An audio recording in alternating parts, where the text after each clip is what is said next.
go ahead and take over because Yeah, it's time. I want to talk about Kurosawa also. Um, so this movie is hated almost universally by art house critics, Hmm. and of course, serious critics like Vincent Canby and Pauline Kael and the late Roger Ebert. Not knocking them particularly; they've all done good work and all done terrible work. But uh, you know, Donald Ritchie's really the greatest sinner because he has been the biographer of Kurosawa, and his commentary on the idiot in a book of Kurosawa's films broken down. I read it in the 90s, and it has stayed with me. It is some of the most stinging. And let's just stop pulling punches. It's bullshit. It's one guy who says, "I like this filmmaker. I've met him. I get it. I like his structure. I like his style." But he made this one kind of weird experiment early in his career, and it fucking failed, man. I mean, it failed so bad that I'm just gonna bitch about it for a whole chapter. And it's like, okay, dude, first of all, The Idiot is my favorite Kurosawa movie. Friend of the show, Tim McLean, claims it is his favorite as well. Hmm. I've met several people who feel that way, but again, it's that underdog kind of, the black sheep kind of thing. Idiot is the black sheep of his movies. Now it comes a year after Rashomon, so he's teetering on international success. I mean, Rashomon was entered as a contender in the Academy Awards in 1950, and so what he does immediately, and this is I admire some artists who are able to do this. He immediately goes, okay, I got a lot of money. I'm going to do a vanity project, but sometimes that fails.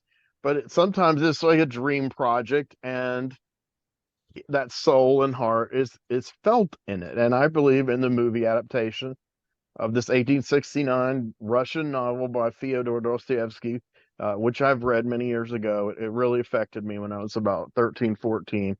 And I feel like there's a lot there. There's a lot. It's an atmospheric movie. Now it has a very structured plot, and no, it's a Russian novel, so it's a very convoluted plot with a lot of characters, many of whom we could probably dispose of for the movie if we needed to. But Kurosawa went ahead and shot 4 hours and 25 minutes. He shot the entire novel. Um, Shochiku, the studio, got really angry and cut 100 minutes. So one Wow. hour, 40 minutes gone. And not only that, but all the footage was lost. Years later, Kurosawa went on a journey. It's funny. Donald Ritchie, who I was just mentioning, the hater, he was like, Kurosawa went on a journey to find this footage, and he didn't find it. He's probably happy. But then Alex Cox, who is to me a good filmmaker and a great film historian, Alex Cox and his Scottish brogue, he's like, unfortunately, he never found that footage, you know, and so what we're left is the version I own is the version that's out there, 2 hours 46 minutes. Now this movie has never had a standalone Blu-ray release in any of North America region A. And Hmm. that's why I did a lost and forgotten whatever episode on it a long time ago. Um, Now the version I have is a Korean import that's region 3, which might as well be region free, and because I could play it on my old player, but I can definitely play it on my region free player. And it's a DVD, and it's a nice print. It's really nice. It's not as crisp as it could be, but that's okay. It kind of adds to the charm. Uh, Criterion did do it as one of the early films of Kurosawa within their Eclipse series. So I'm sure that I've not seen that print. I'm sure it looks better, But it's but probably just a DVD, not Blu-ray, right? it's a DVD. Yeah. It's just a DVD, and it's like it's one of the Eclipse titles are for people like us. We have to like dig for those movies. Like, oh, somebody put out Eclipse put out a box set of, well, they really did, of obscure Japanese crazy horror movies. I'm gonna check this out, and all of Dusan Makaveev's early movies, one of my heroes, and it's like, wow, I've got them. But then it's like, okay, yeah, things have gone to Blu-ray, and things have gone to where these boutique labels, bless their hearts, have somehow been able to get money, and restore these prints and make the releases of the Blu-rays events. Now they kind of can be expensive events depending on the way the economy's going. I won't spend $40 on a new Blu-ray, for instance, but I will do that Criterion half off sale as Hmm. much as I can. I Yeah, haven't they been do able to them do it. pretty. They do them fairly often, like a couple times a year, I like haven't not that. been able to do one since early last year, and Yeah. it was small, but this one should have a Criterion Blu-ray release. Standalone, this is a great movie. So why is it a great movie? Well, yeah, it's a great book. The story is like one of these stories that, it really resonated with me as a kid because I was kind of a misfit, an outcast, could not get girls to look at me, talk to me, or anything except to laugh at me. And I had very strong influences from long-form storytelling, soap operas, and Marvel comics. So I started writing my stories then, and my stories were like, wish fulfillment, and they were always had that romantic angst to it, and that triangle. And as Keith and Kaylin to an extent can attest, I'm still writing that stuff because that's how we came in on this meeting.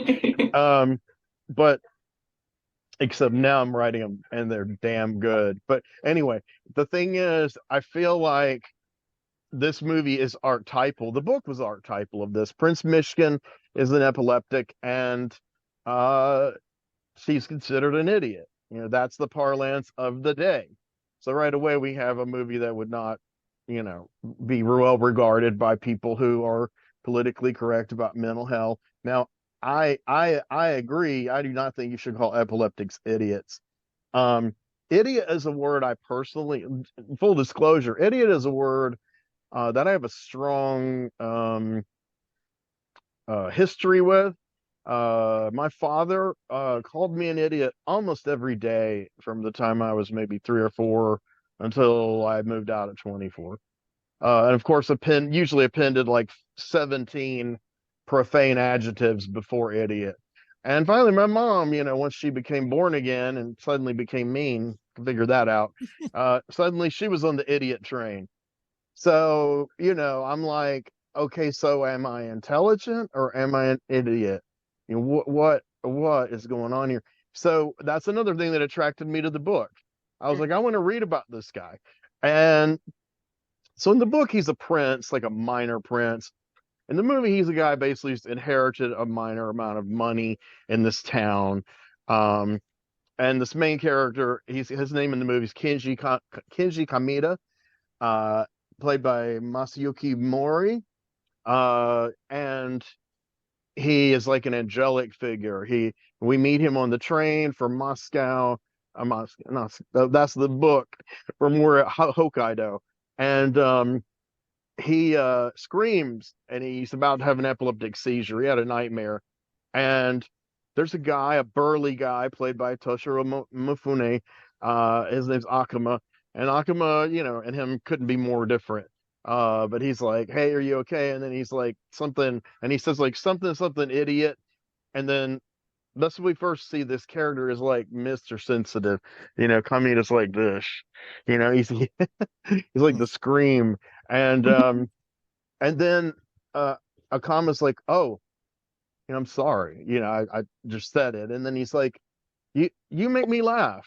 No one's made me laugh in a long time, man. You're unique." And earlier when I had it on, the moment when he starts to say that, I translated into what somebody would say in my circle of friends. So it'd be like, "Oh man, you're a trip." Yeah, like you were a trip, man. You were okay with me, man. You're a trip. But and that was one of my saving graces was sense of humor and drawing, and people be like, "Man, that guy's a trip." But so uh he comes to this town, uh and there's a character Takashi Shimura who, of course, always is in a Kurosawa movie, and was in Godzilla and 5 million Japanese movies. Fantastic actor. I think his peak is the one Kurosawa unleashed him on, Ikiru. Has anyone here seen Ikiru or Ikiru? Yeah. Oh yeah. That is one of the most beautiful, even though it's about dying, it's one of the most beautiful life affirming films I think that's Wonderful ever been film. made. Hmm. And oh my God, he's incredible in that. Um, so in this one, he's kind of a curmudgeon, and he has the daughter Ayako, and she's staying at the house where Kamina comes to kind of sort out. I mean, he's not gonna sort out this paperwork. It's not because he's an idiot. It's because he doesn't care about worldly things. I mean, he's he's almost the he's almost the ideal of a Christian. And when I got into the book, I was a Christian, and I was a little unconventional Christian, but I was one of these. I don't mean to slam people like this. I just think you can't live in the world and be this way. But I was one of these. Forgive everyone, everyone. Keep turning every cheek. Everyone has redemption. Even serial killers have good hearts. I mean, I really believed that stuff. And now I believe almost the opposite of all of that, except for the part that sometimes people can be redeemed and treating people good is ideal, yes. Um, so Kamina has this kind of feeling, and it's at odds with the world around him. It is in the book and it is in the film. And so he's hanging out with, well, he was hanging out with Akama. So Akama is kind of a gangster, basically. And he stole all this money from his dad because he wanted to buy a diamond engagement ring for this woman named Taiko Nasu. And Taiko Naru, or is it Naru? Yeah. Taiko and him were like pledged to be married at a young age. So he believes, pretty much she's his. However, well, no. Let me reverse that. This is where I get confused because Taiko's a really popular woman in this movie, but Setsukahara, you know, I say no more. So Akama uh, uh, uh, wants her, and he gets the ring, but there's a guy Tohata. I forgot the actor. He's the one who's been pledged to be her husband.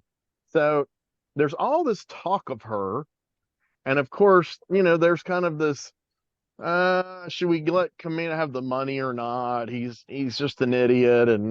But Ayako, the daughter of Takashi Shimura's character, she likes Kamina, and she's a sweet girl, and she's a little sarcastic and a little kind of cynical for her lack of life experience, really.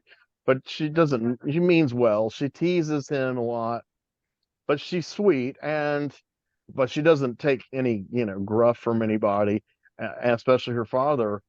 And you can kind of tell that there's a sweetness growing between them, especially when he stops and tells her kind of his origin story, which is basically that he was a prisoner of war, and he was put before a firing squad, and the firing squad was about to pull the trigger, and then there was a what do you call it?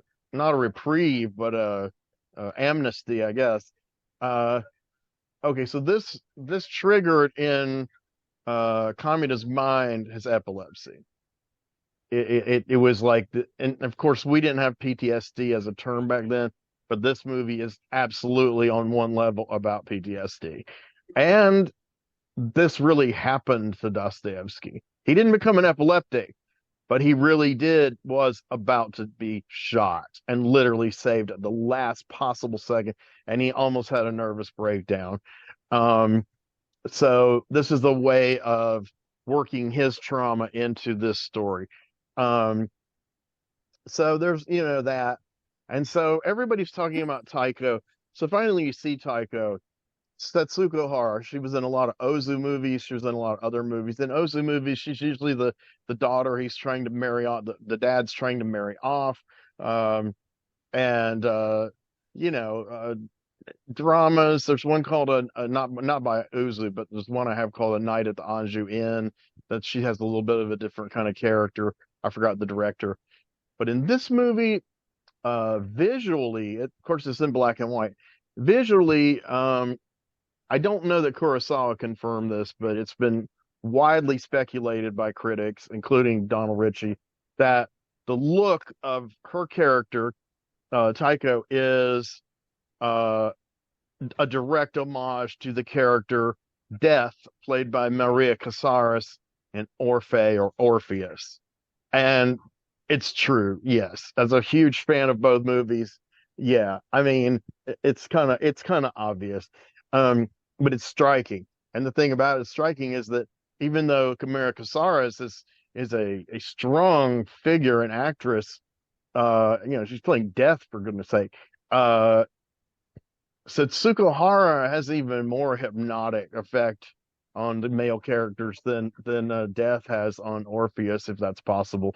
Because I mean, like I said, the Makira Casares is a stately looking woman. She looks like a proto goth all the way in that movie. That's 1950, right? A year before this, and but Setsuko Hara is stunningly gorgeous, and she's rarely made up like this in movies. She's usually made up more conservatively, and like the proper daughter. In this one, she's the bad girl, and she becomes like the fulcrum around which the whole movie revolves. And just like, and that sounds like I'm putting Comet out in the cold, but I'm not, because he immediately sees the good in her, and it's just it becomes one of those things where Kameda should just hook up with Ayako and settle down and chill out in this community, but he's determined he's going to save Taiko. He's going to save her from herself. He's going to save her soul, not in a religious way, but he sees good in her that no one else sees, and he is able to make her cry. And pretty soon, Kurosawa does not beat you over the head with it. Critics might disagree, but obviously they're falling deeply in love with each other, even though they are very opposite types. And both of them are just to see him melt her character, who is just so formidable and like this entitled queen like character, and see her just melt in a puddle by just saying, I believe in you. I see something inside of you. It's pretty beautiful, and it's pretty romantic, and I'm a fucking romantic and a cynic. And the music in this is also very haunting and melancholy and melodramatic, so it fits. And the big scene where he does all this, because the two do all this, it's right in the middle of the party where Tohada thinks, well, I'm going to marry Taiko. She finally showed up. And this guy Tohada, he's an idiot. He's a goofball. He's like a average Japanese salary man who has ambition, delusions of grandeur. He thinks he's all that, and really he never says an intelligent thing in the movie. And so of course Taiko just kind of brushes him away, So much to her father. is some of Good. the point of this? I'm just curious. Is do you think Kurosawa's perspective that it's all the other people are the idiots? Well, I'm getting to that. Yes, we'll Is get to that the kind very of like end. that the world around this guy is just made up of idiots, and they're calling Mhm. him an idiot, but Well, he's not. the last line of the movie addresses exactly what you're talking about. Yeah. Okay. So when I get to that, you'll feel Yeah. like vindicated. So yeah, so like basically the scene kind of goes on. It goes on for like 30 minutes, and it's slow camera pans and a lot of faces and a lot. It's just everybody's getting in their business, listening to their conversation, and it's like those people aren't even in the room, and he's telling her, you shouldn't marry Tohada. And he's not saying it out of cruelty or jealousy. He's like, he just knows Tohada is not a good person, and she wants redemption. He senses that inside of her. Mishkin, well, it has the character in the book. Mishkin slash Kamida, he is like a mystic. He's like an enlightened kind of person in an unenlightened world, kind of like what Keith just said. Um, but they dismiss him because he's simple. But once you hear him start talking, you obviously tell he's the most intelligent character in the movie. And same with Tycho. Once she stops talking smack, she's the second most intelligent character in the movie. And their scenes together are just magnetic. And I've seen people like that attracted to each other in real life, and I've had a scene once like that with a woman to where she was like my opposite and we had this chemistry and we started talking and we ignored everybody else, they weren't there. It didn't end up working out, but it's just such a powerful thing, Yeah, those connections are always really strong when you get them. Yeah. what my ex girlfriend, ex fiance used to say is, I see you, I recognize you. So I always say I recognize you when I feel a soulmate thing coming on with a woman. Like, this is my tribe, this is like my kind or whatever. So That's like such a sweet statement. I just really love that, the whole idea of like I see you. It's like Yeah. not just like a version of you, but like the real you, the deeper you, the private oh Right. you, God, the I told like I saw in your I heart. I love that. that's what happened to me this past week that I alluded to earlier. Yeah. That whole kind of process. So but that's another video, a private video. A Yeah. So whole other That anyway, video. that's the Dr. Romance series. yes, That's where I that's where the I that's the Valentine's Day panel or whatever. Ah, yeah. So to hurry crossover. this ponderous film up, the plot does meander, and it does have a lot of characters, and everybody tells everybody else what they think, and they do it in a confrontational, dramatic way. So yes, it is like a soap opera. It's not structured as like a humanist drama comedy, satire, slash action horror like a lot of Kurosawa's movies are. It's outside of really anything he usually plies to get his hit points across. He's just like going for it, something totally different. And there, his haters can, they can keep hating, man. So anyway, uh, Akama comes. He comes with the diamond ring, and he wants Taiko, and of course, so he's the bad boy, but he loves Kamida. This is the thing. He can't hurt him. He wants to kill him because starts to see him as a legitimate rival to Taiko. I mean, all these other people think that's a joke. Um, and she wants the money. Now, remember, Kamida inherited a certain amount of money that they're kind of got in red tape for him, and she's about to be broke. So you've got three men offering her some different things, and Kamida's just like, you can have all my money. I want you to survive. I mean, he's not doing it to win her, but it does win her heart on a one level. So she dismisses Tohata as a moron. And the dynamic between her and the Toshio Mofune character continues to get dark. And the dynamic between the two, they become like frenemies, Akama and Kamida. They're very different. But like Akama said on the train, you made me laugh, man. I haven't laughed in a long time. You're a trip. I mean, and a guy like that, he needs that. He's like the gangster with the heart of gold. And Mifune at his peak, that guy could fucking play any character there was. I mean, he was a towering thespian, and this was early. He's like very handsome in this, but but they have him very like leather jacket and sideburns. He's just like the gangsta, and so it's finally uh he disappears, and so does Tycho, and Kamida finally finds them, and he's huddled in this kind of like fort out in the middle of the snow. And he's like, I couldn't kill you because of your nature, because you are authentic. And Kamida's like, well, that's a relief. No, he doesn't say that. He's like, he's basically like, bless you, my friend. But I got some bad news for you. I murdered Tycho Hmm. off screen. An ellipsis of storytelling.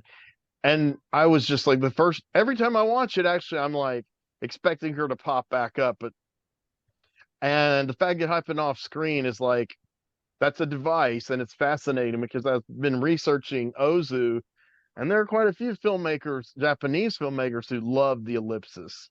Mm. And I didn't know it was called that until today.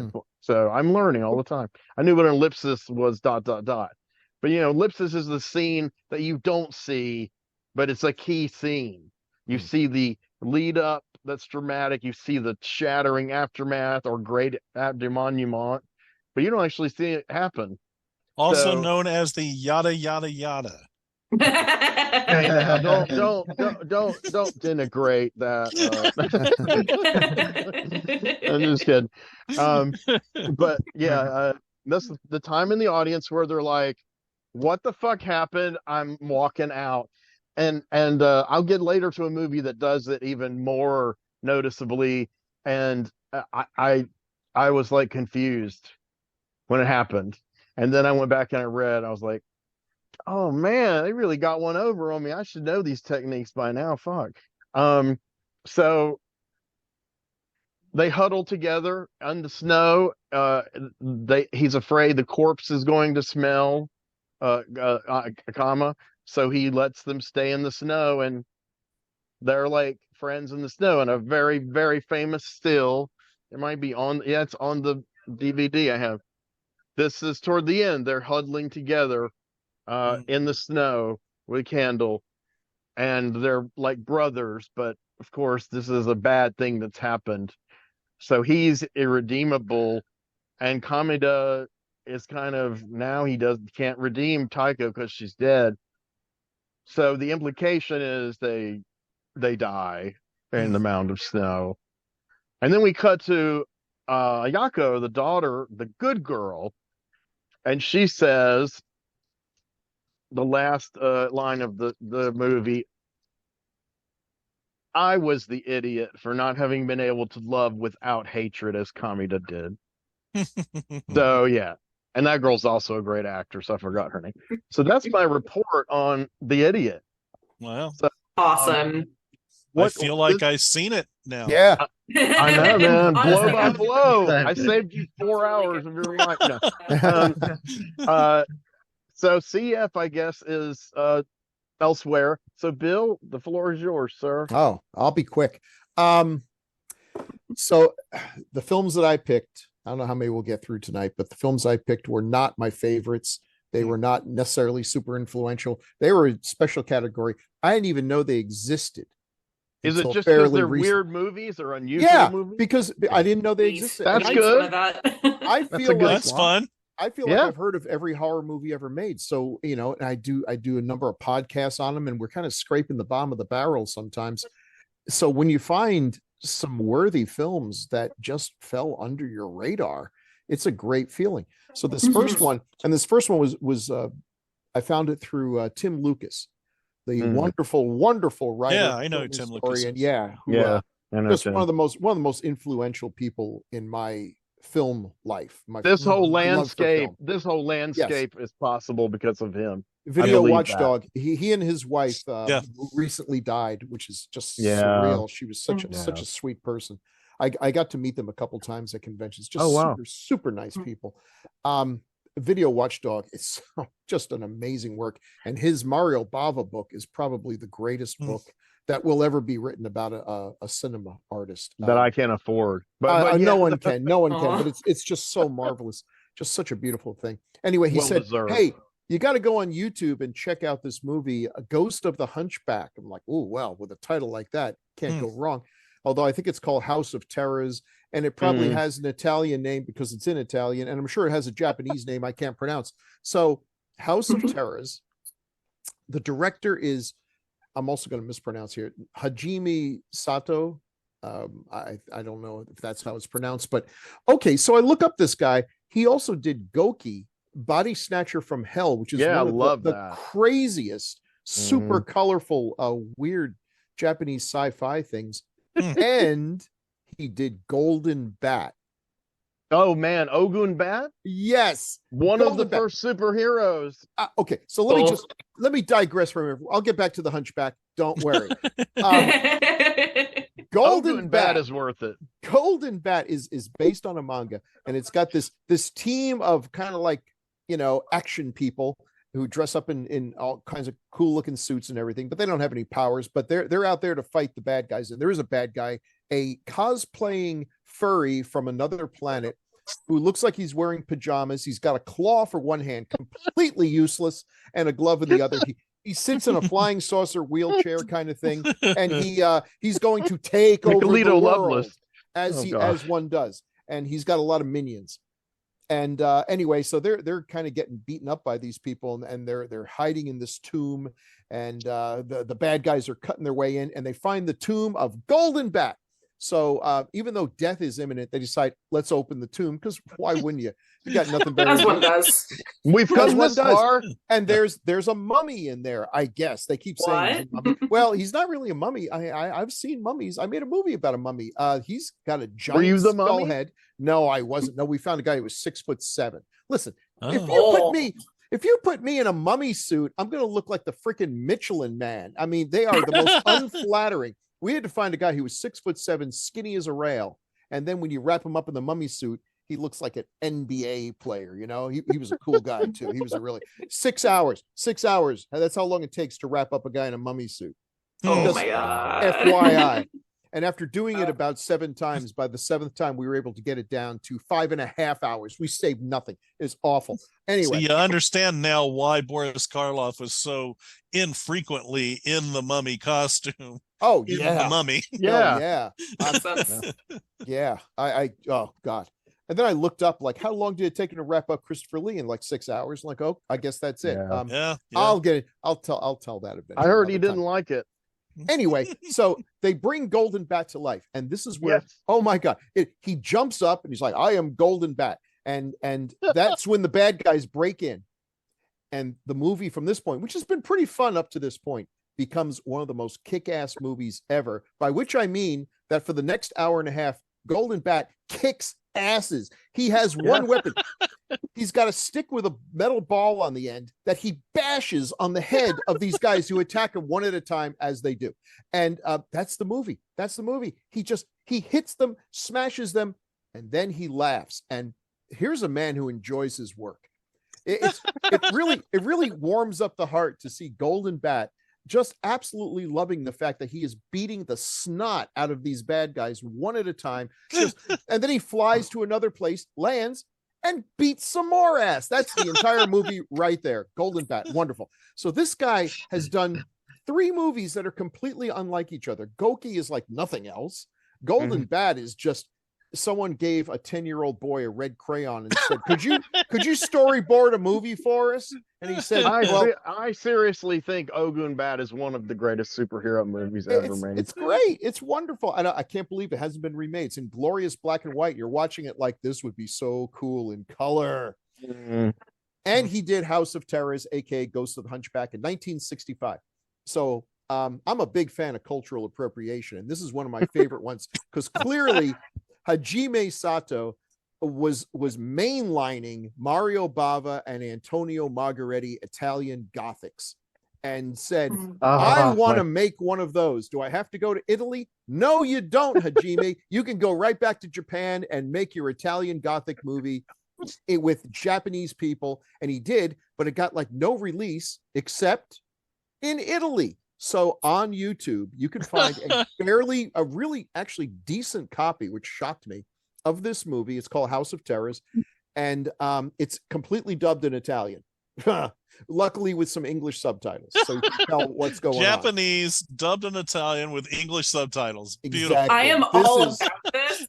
Did not perturb me at all, Bill. This is the melting pot right here. Yeah. Okay, so you say, what's it about? Obviously, there's a ghost of a hunchback. No, there's not, but there is a hunchback, and there are ghosts, just not of the hunchback. This woman's husband dies horribly, and she goes back to find, where he came from, what his story was, finds a house that he grew up in, gets in there and meets the hunchback caretaker. And turns out people who go into this house, they can check in, but they don't check out. And that's pretty much it. This is not really a strong narrative film. It's, they're trying to figure out why people are dying and what's going on. And it turns out that the Hunchback's brother was in love with a crazy woman. And I don't think I'm speaking out of school here. She laughs a lot. She laughs so much that Golden Bat says, "Lady, tone it down." She's just, yeah. And I like crazy women. Go ahead. well, you'd like this one, and it ends badly for everyone involved. And Always. the brother puts a curse on the house. Like it wasn't the house's fault, really, but okay. And now the Hunchback is there. It ends. It just everything ends badly. This is not one of those feel good films. Although compared to the one Kaylin said, "Oh my God, Kaylin," I was like, please tell me that at the halfway point, she like this woman is trained how to use long steel needles that she plunges into the eyes of everyone who has wronged her. Because I really Snowblood. I really sincerely wish that were the case. It is Yeah. not one of those films, but I love those films. I've Yeah, seen me many of too. those films. And This is not one that's- of them. That's one of the things I love about Asian films is that they're heavily into revenge. You know, vengeance Yes. is a big deal, and it's like, boy, if you're gonna make And women someone, who absolutely kick ass, like yeah, yes, love Lady it. Snowblood, you know, that kind of stuff. Mhm. It's Lady like, Snowblood. you know, you got to put up with 20 minutes of a lot of rape and just misery and bad treatment, but it's okay because here come the steel needles. I swear, like with you bringing that one up and Henry just like talking about so many rape revenge films in general, I almost feel like we need to do an episode on it at some point. Yeah. I'm there. That'd be bananas. Yeah, trigger warnings galore. Because Obviously, yes. You know, I don't. be Yeah, what's that prepared. French movie with the like 10-minute long rape scene with Bellucci? You are Oh, thinking of the Savage Irreversible. Boys, I think. Yeah. Irreversible. Oh my God. I have opinions about that movie. I could talk about that movie all night. I So like we're not going on that Irreversible. tangent. The feel bad As a- movie of as the a last work of 100 cinema, years. I like Yes. but I'm it's not sure. unpleasant. I'm not sure if that or Audition would be the worst first date movie ever. I but- love Audition. Yeah, I that's thought about talking about Audition actually. I don't know. Yeah. Antichrist would be a pretty bad first Oh, date that would movie. be a bad one. You Oh really. my I've done a God. video on Audition and one on Antichrist. Oh, they're great. They're great. Oh, but- yeah, but I, I mean, I haven't love done one it, on but- Irreversible yet. But if I So- took a woman on a first date and because I don't know, somebody slipped me drugs or something, I took her to go see Antichrist, and at the end of it, she ever wanted to see me again, I would run because there's something wrong with both of us at that point. I mean, holy Well, Bill, this is the thing. If she watches it with you and she really like toward the end is really like rooting for Charlotte Gainsbourg, yeah, you better better stay run. away from her. yeah. If it leads to an all-night discussion where you're talking about it, then she's a keeper. Yes. Well, I just want to say, because I love going off on tangents, that the moment I knew that I was probably going to end up being married to my second and last wife was pretty much the first time we had ever actually been in the same room together. We talked on the phone a lot. And she just out of the blue said to me, "Have you ever seen Children Shouldn't Play with Dead Things?" And I'm like, here's a keeper. Yeah. Did you propose like literally on the spot? I should have. I thought that might scare her off. So, you know, I had to reel her in slowly. But yeah, that's I kid, of course. I have this running joke with my wife. If every time she says something endearing, I'm just like, please marry me, even though we're already married. So, you know, There you go. that's what Well, does. So anyway, Ghost of the Hunchback. It's Mario Bava and Antoni Margheriti filtered through Japan. It looks good. I think. It is. I've got to watch this. Yeah. It's in beautiful black and white, and I think Yes. that's the thing. I love color. I'm such a big fan of color, and yet when I see a really well filmed black and white, there's just something about it. It's weird that we now have this attitude that black and white means old. Right. Mhm. You know, that's the way Yeah. things were in the old It days. means When- low budget usually but, yeah, nowadays. but here's the thing: black and white didn't exist Outhouse? until the invention of photography, which is a relatively new thing. So really, black and white should be the thing that's new. And when I talk about my second film, there's an interesting That film Belfast last year was good in black and white, I thought. Hmm. If you've seen that film, if you're interested in Northern Ireland anyway, it's a good film. It's all in black and white. Some films one, have to be in Justin? black and white. What was it Belfast. called? Title? Belfast. Belfast. Belfast. Okay. Oh, Gotcha, okay. gotcha. Cool. About I mean, last year. Justin, do you have a second movie or do you want us to move forward with Kaylin? Well, you move forward with Kaylin because I'll have to say goodbye. I think we have to go out and do our regular Saturday afternoon shopping about 2 Sounds o'clock. good. But I want to wish everyone a happy Christmas and look forward to doing this again sometime in January or the Yeah. new year. Hey, Yeah. Justin. Awesome. Happy we're gonna Christmas do to you one too, more. Justin. Justin, what Hold time on. is it there? It's 1:42 p.m. Oh, wow. Wow. He's got On a stuff to do. It's a Saturday afternoon. Yeah, yeah. We got to go. We do shopping every Saturday. I'm raising I'm my ready for it to hand. be Saturday afternoon. We are going to do one more before the end of the year. I'm not sure what day. So hopefully you'll be there too, Justin. But I do appreciate the early holiday sentiment. Well, I'll be Yeah. in. If it's between Christmas and New Year, I'll be in New Zealand, but I can still log on from over there. But it's another 2 hours ahead of, even further ahead than we are. It's 2 hours ahead of Melbourne. We'll so, figure it out. Mhm. Me and Justin text back and forth all the time about this kind of stuff. Mhm. All right, mate. All right. Yeah. Take Have it a good easy. one. Bye-bye. Take See care, Take sir. care, buddy. Hey, Justin. Bye-bye. I love that guy. Anyway, I do. He's cool. all right. So CF, you're next. Oh, wait. Oh, hold